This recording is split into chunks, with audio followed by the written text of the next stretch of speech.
মানুষের জীবনে মূল উদ্দেশ্য কি? এই প্রশ্ন নিয়েই আমরা ওয়েস্টমিনিস্টার শর্টার ক্যাটেকিজমে আলোচনা করব।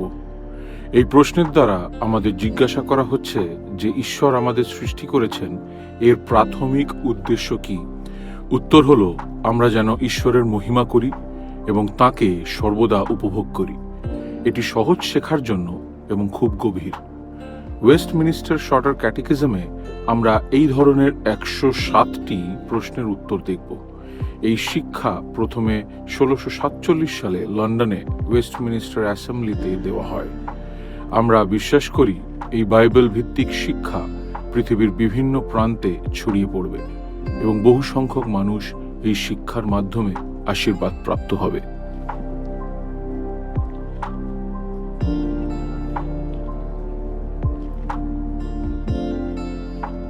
আমাদের সাম্প্রতিক পাঠগুলিতে বাইবেলের এমন অনেক সত্যকে বিবেচনা করেছে যা আমাদের মন্দ সংবাদ প্রদান করে। আমরা দেখেছি যে আদম আমাদের একজন প্রতিনিধি হিসাবে পাপ করেছিলেন এবং এই পাপ আমাদেরকে পাপ এবং দুর্দশার রাজ্যে নিয়ে এসেছে। এটি একটি কঠিন বিষয়, কিন্তু আজ আমরা এই শোকাবহ অবস্থানের দিকে একটু ঘনিষ্ঠভাবে নজর দেব। প্রত্যেকবারের মতো এটি আমাদের প্রার্থনা যে প্রভু আমাদের দেখাবেন যে একজন ত্রাণকর্তার মাধ্যমে পরিত্রাণ লাভ করা আমাদের জন্য কতটা আবশ্যক। 17 নম্বর প্রশ্নের উত্তর আমাদের অবগত করেছে যে আমাদের পতিত অবস্থা পাপ এবং দুর্দশাপূর্ণ। আজকের পাঠে আমরা সামনের দুটি প্রশ্ন দেখব, প্রশ্ন 18 এবং 19। এই প্রশ্ন দুটি আমাদের উপলব্ধি করতে সাহায্য করে যে বাইবেল সেই অবস্থানের পাপপূর্ণতা এবং দুর্দশা সম্পর্কে কি বলে। প্রশ্ন 18, মানুষ যেখানে পতিত হয়েছিল সেই অবস্থানের পাপের পূর্ণতা কোথায় নিহিত আছে? উত্তর, মানুষের পতিত অবস্থানের পাপের পূর্ণতা নিহিত আছে যার মধ্যে রয়েছে আদমের প্রথম পাপের অপরাধ, প্রথম ধার্মিকতার অভাব এবং তার সমগ্র প্রকৃতির অপরাধ বোধ, যাকে সাধারণত মূল পাপ বলা হয়, এবং এর সঙ্গে রয়েছে সমস্ত পাপ যা এর মধ্যে থেকে উৎপন্ন হয়েছে। এটি আমাদের পতিত অবস্থার প্রথম অংশের সঙ্গে সম্পর্কিত এবং সেই অংশটি হলো আমাদের পাপময়তা। প্রশ্ন 19 এই পতিত অবস্থানের দ্বিতীয় অংশের সাথে সম্পর্কিত। সেটি হলো এই অবস্থানের দুর্দশা। মানুষের সেই অবস্থানের দুর্দশাটি কি যে অবস্থানে মানুষের পতন হয়েছিল? উত্তর, সমস্ত মানবজাতির পতনের কারণে ঈশ্বরের থেকে যোগাযোগ বিচ্ছিন্ন হয়ে গেছে। এখন তারা ক্রোধ এবং অভিশাপের অধীনস্থ রয়েছে এবং সে কারণে তাদের নিজেদেরকেই সমস্ত দুর্দশা, মৃত্যু এবং অনন্তকালের নরক যন্ত্রণার জন্য দোষারোপ করা হয়েছে। এই প্রশ্ন দুটি একত্রে আমাদের পতিত অবস্থার একটি সারসংক্ষেপ উপস্থাপন করে। 18 নম্বর প্রশ্নের উত্তরের শব্দগুলি আমাদের কাছে অধিকাংশই পরিচিত। আমরা ইতিমধ্যেই এই শব্দগুলির বেশিরভাগের সাথে সাক্ষাৎ করেছি এবং অন্যান্য শব্দগুলি নিয়েও আমরা আলোচনা করব যখন আমরা এই পাঠে সম্পূর্ণরূপে প্রবেশ করব। এখানে আমাদের স্পষ্টতার জন্য 19 নম্বর প্রশ্ন এবং উত্তরের কয়েকটি শব্দ লক্ষ্য করা গুরুত্বপূর্ণ। দুর্দশা শব্দটি এমন একটি শব্দ যার দ্বারা ব্যথা, যন্ত্রণা এবং কষ্টের অবস্থাকে বোঝায়। মিলন শব্দটির অর্থ হল অন্য কোনো ব্যক্তির সাথে কিছু ভাগ করে নেওয়া এবং উপভোগ করাকে বোঝায়। এখানে এটি ঈশ্বরের সঙ্গে বন্ধুত্বপূর্ণ সম্পর্কে আমাদের অংশীদারিত্বকে বোঝায়। ক্রোধ এবং অভিশাপ শব্দ দুটি অত্যন্ত গভীর শব্দ। ক্রোধের অর্থ হল রাগ, অভিশাপ কথাটির অর্থ হল বিচারের ঘোষণা, দায়বদ্ধ করা। দায়বদ্ধ হওয়ার অর্থ হল বৈধভাবে লক্ষ্যের মুখোমুখি হওয়া। আমরা এই শব্দটি এবং অবশিষ্ট শব্দগুলিকে অবশ্যই আমাদের পাঠে সম্পূর্ণরূপে বিবেচনা করব। আপনি ইতিমধ্যেই বলতে পারেন এই পাঠটি একটি অত্যন্ত দুঃখজনক এবং গম্ভীর সত্য আমাদের পতিত অবস্থার সাথে সম্পর্কিত। আমাদের আজকের পাঠের জন্য দুটি বিষয় রয়েছে। প্রথমত, আমাদের পতিত অবস্থানের পাপময়তা এবং দ্বিতীয়ত, আমাদের পতিত অবস্থানের দুর্দশা। প্রথম বিষয়, আমাদের পতিত অবস্থানের পাপময়তা। আমাদের সামনে রাখা প্রশ্নগুলিতে আমাদের পাপময়তার 4টি অংশ চিহ্নিত করা হয়েছে। আমাদের পাপময়তার প্রথম অংশটি হল আদমের প্রথম পাপের অপরাধ। যখন কেউ পাপ করে তখন তারা আইনগতভাবে অপরাধী হয়। আমরা পূর্বের একটি পাঠে দেখেছি যে যখন আদম এদেন উদ্যানে পাপ করেছিলেন তখন তিনি আমাদের প্রতিনিধি ছিলেন। এইভাবে যখন আদম পাপ করেছিলেন আমরাও তার দ্বারা পাপ করেছি, অর্থাৎ আমরা আদমের সাথে অপরাধী হয়েছি। তার অপরাধ আমাদের উপরে আরোপ করা হয়েছে। সুতরাং আমাদের পাপময়তার একটি অংশ হল যে আমরা আদমের প্রথম পাপের দ্বারা ঈশ্বরের সামনে দোষী হয়ে দণ্ডায়মান হয়েছি।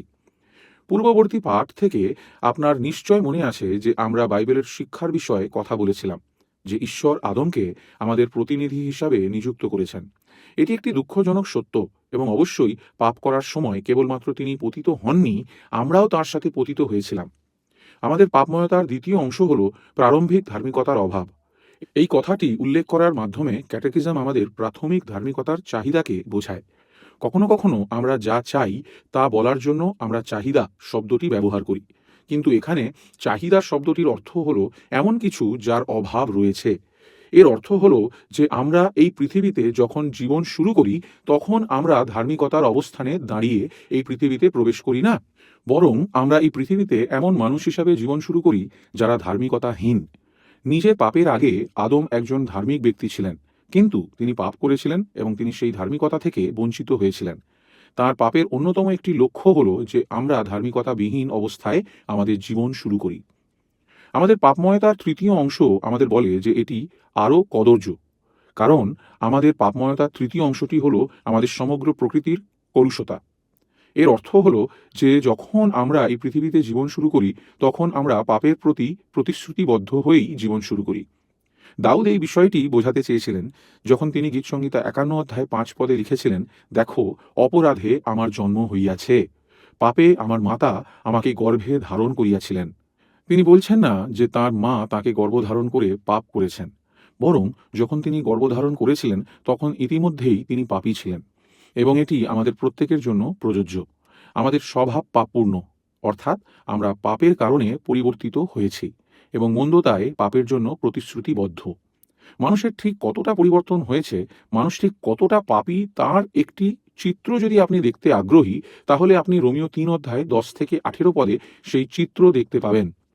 আমরা ঈশ্বরের বাক্যকে প্রেম করার মাধ্যমে জীবন শুরু করি না, আমরা ঈশ্বরের বাক্যের বিরোধিতা করে জীবন শুরু করি। আর এটাকেই মূল পাপ বা প্রথম পাপ বলা হয়েছে।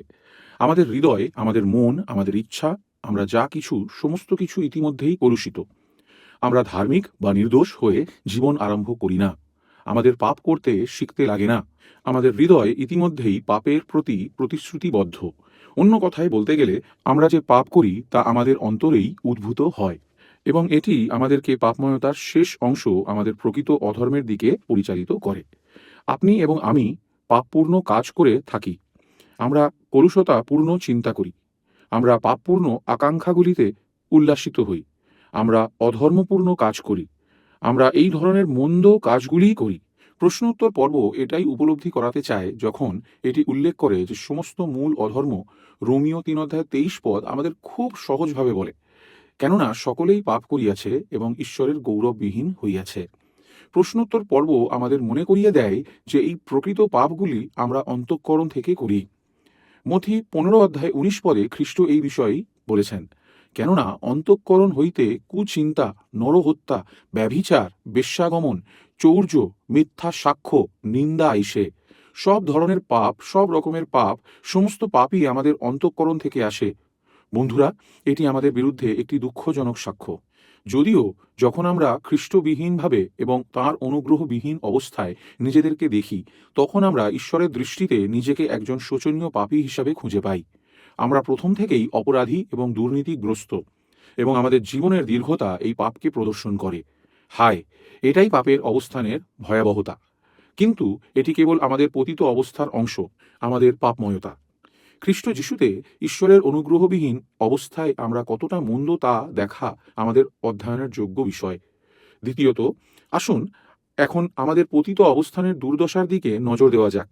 মনে রাখবেন যে দুর্দশা শব্দটি বেদনা, যন্ত্রণা এবং কষ্টের অবস্থাকে বোঝায়। আমাদের দুর্দশা 3টি বিষয়ের মধ্যে দেখতে পাওয়া যায়।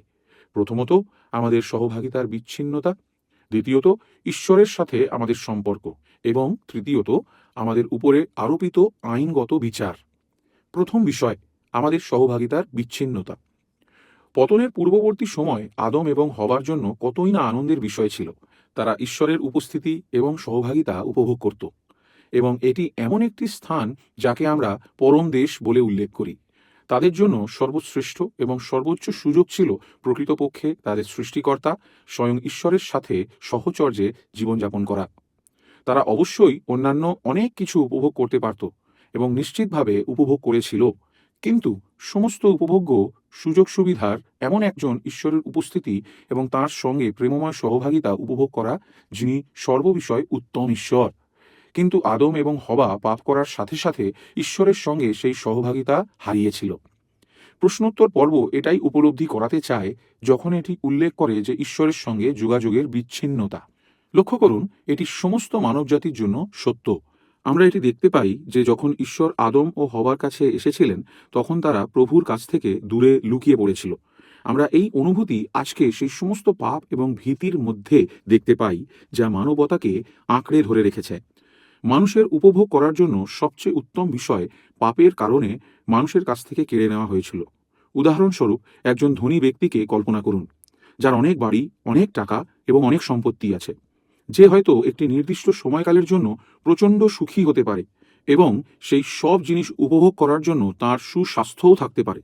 এই পার্থিব সম্পদগুলি বেশ তৃপ্তিদায়ক, কিন্তু যদি সেই ব্যক্তির একটি খুব বেদনাদায়ক এবং একটি মারাত্মক রোগ নির্ণয় হয়, তাহলে চিন্তা করুন যে তার জীবনে কি পরিবর্তন হবে। সে এখনও সমস্ত পার্থিব ধন সম্পদের অধিকারী, কিন্তু সেই সম্পদ উপভোগ করতে তাকে যে সক্ষমতা দেওয়া হয়েছিল তা এখন সরিয়ে দেওয়া হয়েছে। সেটা হলো তার স্বাস্থ্য। এই জীবনে তার সবচেয়ে বড় উপভোগ্য সুযোগ ছিল তার স্বাস্থ্য, এবং যদি এটি কেড়ে নেওয়া হয় তবে অন্যান্য সমস্ত জিনিস তার কাছে অর্থহীন। একইভাবে পতনের পর থেকে মানুষ তার সর্বশ্রেষ্ঠ সুযোগ সুবিধা অর্থাৎ ঈশ্বরের সঙ্গে সহভাগিতা হারিয়েছে। মানুষ হয়তো এখনও পৃথিবীর অনেক কিছুর উপরে নিজের অধিকার ফলাতে পারে, কিন্তু সবচেয়ে উত্তম বিষয়টা সে হারিয়ে ফেলেছে, এবং তবুও এটি মানুষের দুর্দশার সম্পূর্ণ অংশ নয়। তাই দ্বিতীয়ত, পতনের পর থেকে ঈশ্বরের সঙ্গে আমাদের নতুন সম্পর্কের মধ্যে আমাদের দুর্দশা দেখতে পাওয়া যায়। এমন নয় যে আমরা শুধু ঈশ্বরের সহভাগিতা হারিয়ে ফেলেছি, আমরা কেবলমাত্র কিছু নিরপেক্ষ অবস্থায় প্রবেশ করিনি, বরং আমরা এমন একটি অবস্থানে এবং একটি নতুন সম্পর্কের মধ্যে স্থাপিত হয়েছি যা তাঁর ক্রোধ এবং অভিশাপের অধীনে আছে। বাইবেলের সংক্ষিপ্ত স্বর হিসাবে এই প্রশ্নোত্তর পর্ব বলে, আমাদের পাপ নিশ্চিত রূপে কিছু দাবি করে। ঈশ্বর ধার্মিক এবং পবিত্র, তিনি সকল পাপের বিরুদ্ধে। তিনি পাপকে ঘৃণা করেন এবং একজন ধার্মিক বিচারক হিসাবে তাকে অবশ্যই তার ভালোর জন্য ন্যায় বিচার সম্পাদন করতে হবে। অন্য কথায়, আমাদের পাপ ঈশ্বরের ক্রোধকে আহ্বান করে। আপনি এবং আমি অনেক সময় অন্যায়ভাবে ক্রোধ প্রকাশ করি এবং ভুল জায়গায় ক্রোধ প্রকাশ করি, কিন্তু ঈশ্বর কখনো কারো প্রতি বা অন্যায়ভাবে কোনো কিছুতে ক্রোধান্বিত হননি। তিনি কখনোই এমন কিছুতে ক্রোধিত হননি যা তার ক্রোধ প্রকাশকে দাবি করেনি। এবং হ্যাঁ, চিন্তা করুন যে কে ক্রোধান্বিত।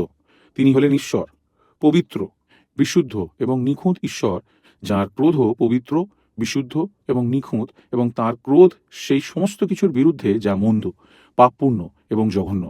এমন কে আছে যে একজন পবিত্র ও সর্বশক্তিমান ঈশ্বরের এমন ক্রোধকে সহ্য করতে পারে? বাইবেল আমাদের বলে যে এমনকি শেষ দিনে এমন লোকেরা থাকবে যারা পাহাড়ের কাছে চিৎকার করে বলবে, আমাদের উপরে পতিত হও, মেষশাবকের ক্রোধ হইতে আমাদেরকে লুকায়িত রাখো। ঈশ্বর তাঁর ক্রোধে পাপীদের অভিশাপ দিয়েছেন। অভিশাপ একটি বিচারকে ঘোষণা করে। এই অভিশাপ এটাই সাক্ষ্য দেয় যে আমাদের বিরুদ্ধে বিচার হবে। আপনি বাইবেলে এই বিষয় দেখতে পারেন। গালাতীয় 3 অধ্যায়ে 10 পদ লক্ষ্য করুন, যেখানে দ্বিতীয় বিবরণ 27 অধ্যায়ে 26 পদকে উদ্ধৃত করা হয়েছে। যে কেহ এই ব্যবস্থার কথা সকল পালন করিবার জন্য এই সকল অটল না রাখে, সে শাপগ্রস্ত। অন্য কথায় বলতে গেলে, এই অভিশাপ সমস্ত পাপীদের জন্য সর্বজনীন। এই অভিশাপ কেবলমাত্র তাদের জন্য নয় যাদের আমরা কদর্য পাপী বলে মনে করি, কিন্তু যতজন পাপ করেছে তাদের এই অভিশাপের অধীনে আনা হয়েছে। ঈশ্বরের অভিশাপের ক্রোধ আমাদের বিরুদ্ধে আনা হয়েছে। এবার তৃতীয় বিষয়, আমাদের উপরে আরোপিত আইনত বিচারের মধ্যে আমাদের দুর্দশা দেখতে পাওয়া যায়। আদমের পাপের কারণে আমরা অপরাধী। আরও মন্দ বিষয় হলো, আমরা আমাদের নিজেদের পাপের দ্বারা আদমের পাপের সাথে যুক্ত হয়েছি। এটি দাবি করে যেন প্রভু আমাদের বিরুদ্ধে ন্যায়পরায়ণভাবে বিচার করেন। এইভাবে আমরা দায়বদ্ধ, বা আমরা বলতে পারি আমরা 3টি বিষয়ের জন্য বিচারের মুখোমুখি। লক্ষ্য করুন প্রশ্নোত্তর পর্ব কি বলে। সে কারণে তাদের নিজেদেরকেই সমস্ত দুর্দশা, মৃত্যু এবং অনন্তকালের নরক যন্ত্রণার জন্য দায়বদ্ধ করা হয়েছে। এই বিচারের প্রথমটি হলো এই পৃথিবীতে সেই দুর্দশার অভিজ্ঞতা যখন আমরা এখানে জীবিত রয়েছি।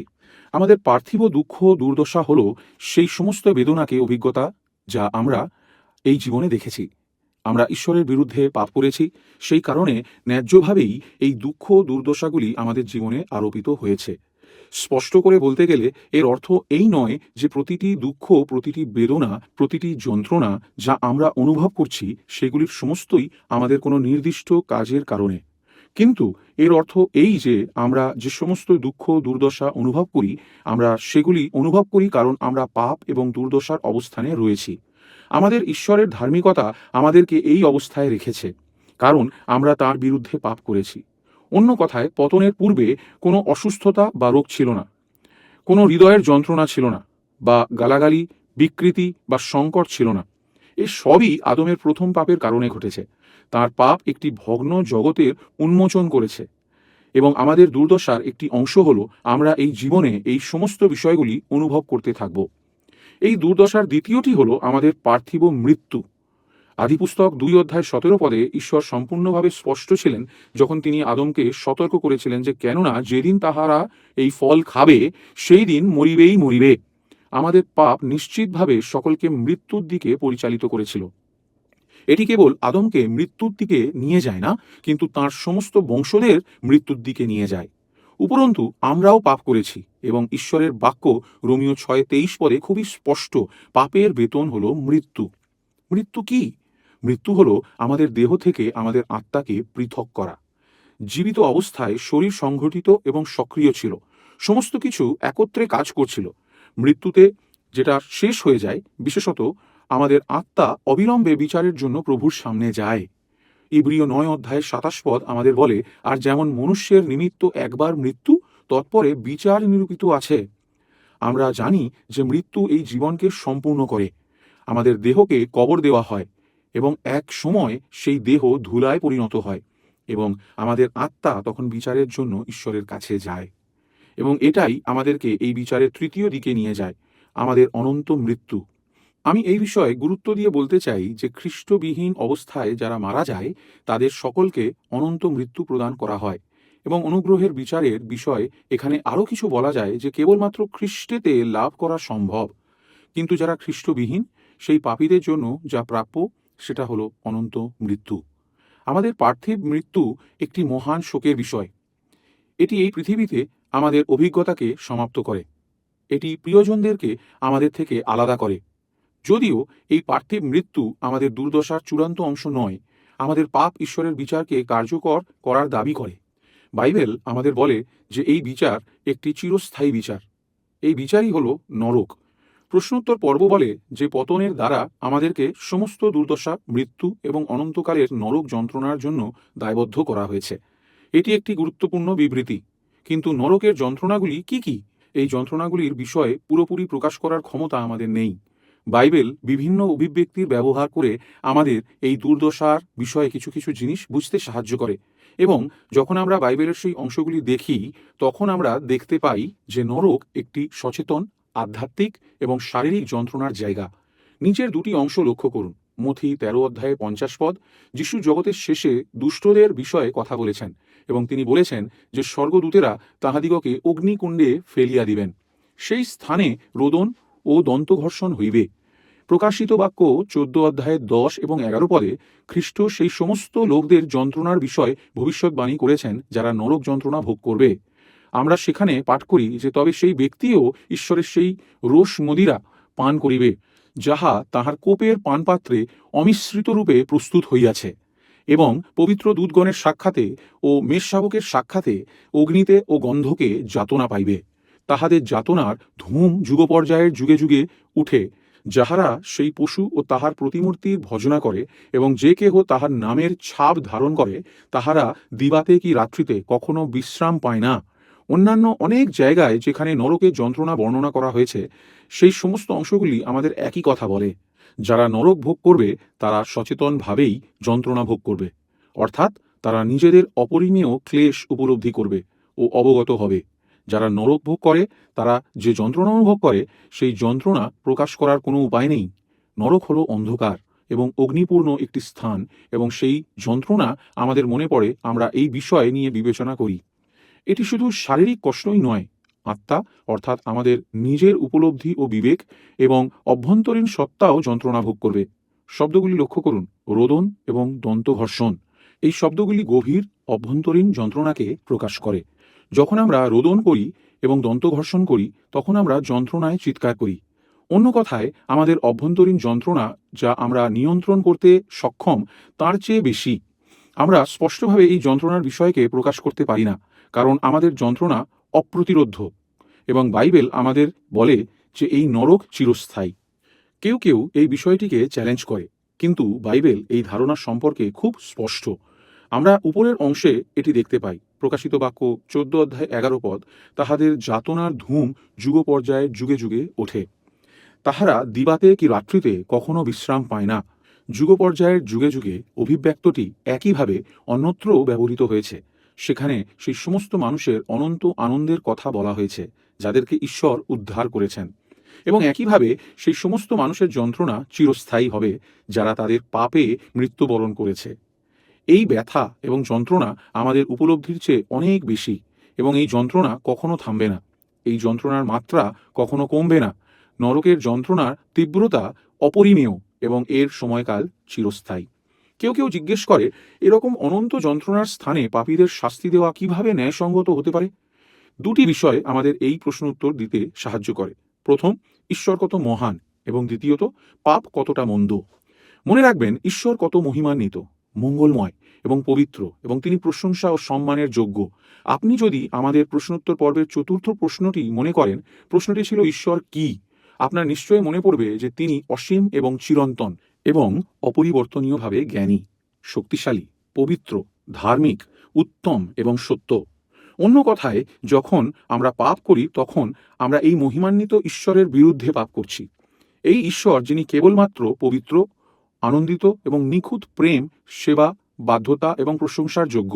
অন্য কথায়, নরক ন্যায্য, কারণ এটি সেই চিরন্তন এবং মহিমান্বিত ঈশ্বরের বিরুদ্ধে পাপ করার জন্য দুষ্টদের শাস্তি দেয়। যে ঈশ্বর কেবলমাত্র প্রেম, আরাধনা এবং প্রশংসার যোগ্য। যেহেতু আমাদের পাপ তাঁর বিরুদ্ধে যিনি অসীম, সে কারণে আমাদের শাস্তিও চিরস্থায়ী হবে। দ্বিতীয় যে বিষয়টা আমাদের মনে রাখতে হবে সেটা হলো পাপ কতটা মন্দ। মানুষ খুবই কমই পাপের বিষয়ে চিন্তা করে। পাপ আজ পৃথিবীতে এতই সাধারণ যে মানুষ পাপকে সামান্য, মূল্যহীন এবং অর্থহীন মনে করে। যদিও পাপ একটি অপরিমেয়ভাবে মন্দ বিষয়। যে প্রাণীকে সমস্ত কিছু দেওয়া হয়েছে সে ঈশ্বরকে কেবলমাত্র প্রশংসা, সমাদর এবং প্রেম দেওয়ার জন্য ঋণী, কিন্তু সে ঈশ্বরের বিরুদ্ধে বিদ্রোহ করেছে। যোসেফ এই বিষয়ে ঠিকই বলেছেন যখন তিনি বলেছেন, আমি কি রূপে এই মহা দুষ্কর্ম করিতে ও ঈশ্বরের বিরুদ্ধে পাপ করিতে পারি। আদিপুস্তক 39 অধ্যায় 9 পদ। পাপ কোনো ক্ষুদ্র বিষয় নয়, এটি অতুচ্ছ এবং মহান ঈশ্বরের বিরুদ্ধে উচ্চ বিশ্বাসঘাতকতা। যদিও মানুষেরা সঠিকভাবেই দেখে যে নরক প্রকাণ্ড এবং এটি কোনো ক্ষুদ্র বিষয় নয়, তবুও আমাদের দেখা উচিত যে পাপ একটি প্রকাণ্ড বিষয় এবং কোনো ক্ষুদ্র বিষয় নয়। আমরা যখন এই পাঠটি শেষ করি, নিঃসন্দেহে আমাদের আত্মার উপর একটি ভার নিয়ে শেষ করি। এই গম্ভীর সত্যের ধ্যান করার জন্য আমি আপনার কাছে দুটি চিন্তা উপস্থাপন করতে চাই। প্রথমত, মনে রাখবেন যে এই পাপ এবং দুর্দশা এমন কিছু নয় যা কেবল অন্য লোকদের ধার্য করা হয়েছে। এটি আপনার এবং আমার জন্যও ধার্য। যদি আমরা খ্রিস্টে বিশ্বাস না স্থাপন করি, এই পাপ এবং দুর্দশা আপনার এবং আমার অবস্থাকেও বর্ণনা করে। এটি সত্যি একটি খারাপ খবর। আমরা ধনী বা দরিদ্র কিনা তা বিবেচ্য নয়। আমরা এই পৃথিবীতে কোথায় বাস করি তা বিবেচ্য নয়, কিন্তু পাপেতে আমাদের অবস্থান, আর এটাই আমাদের জন্য খারাপ খবর। যেমন অনেকে বলেছেন, আমাদের খারাপ খবর আমাদের কল্পনার চেয়েও মন্দ। আমাদের পাপ অনেক বেশি পাপপূর্ণ। আমাদের দুর্দশা অনেকের বোধগম্যতার থেকেও অনেক বেশি দুর্দশাপূর্ণ, এবং আমাদের উপলব্ধি করতে হবে যে এই অবস্থান আমাদেরই। এবং দ্বিতীয়ত, এই বিষয়টা উপলব্ধি করুন, যতক্ষণ না প্রতিকারের মাধ্যমে আমরা আমাদের সমস্ত পাপ এবং আমাদের সমস্ত দুর্দশার উত্তরগুলির উপরে আমাদের আশা রাখি, ততক্ষণ আমরা প্রকৃত প্রতিকার লাভ করতে পারি না। অনেক আংশিক প্রতিকারের উপরে আমাদের আশা স্থাপন করেছে। কেউ খেলাধুলা এবং বন্ধুদের উপরে প্রত্যাশা রাখে, অন্যরা শিক্ষা এবং শেখার উপরে প্রত্যাশা রাখে। যেখানে অন্যরা মাদক এবং পাপপূর্ণ আনন্দের দিকে দৃষ্টি রাখে, অন্যেরা তাদের নিজস্ব নৈতিক জীবনযাপনের দিকে তাকিয়ে থাকে। এই প্রতিকারগুলির প্রতিটির সমস্যা হলো যে এগুলির কোনোটাই প্রকৃতপক্ষে সম্পূর্ণ সমস্যার সমাধান প্রদান করতে পারে না।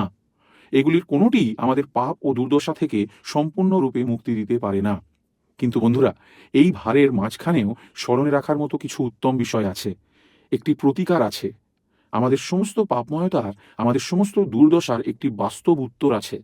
আমরা উল্লাস করি কারণ ঈশ্বরের বাক্য আমাদের কাছে এই পরিত্রাণের আশাকে প্রকাশ করেছে, যিনি ঈশ্বরের প্রেরিত একজন ত্রাণকর্তা, এবং তার দ্বারা আমাদের কাছে পরিত্রাণ উপস্থিত হয়েছে, এবং এর মাধ্যমেই আমরা পরবর্তী সংখ্যার পাঠগুলিতে আমাদের মনোযোগ দিতে শুরু করতে পারি।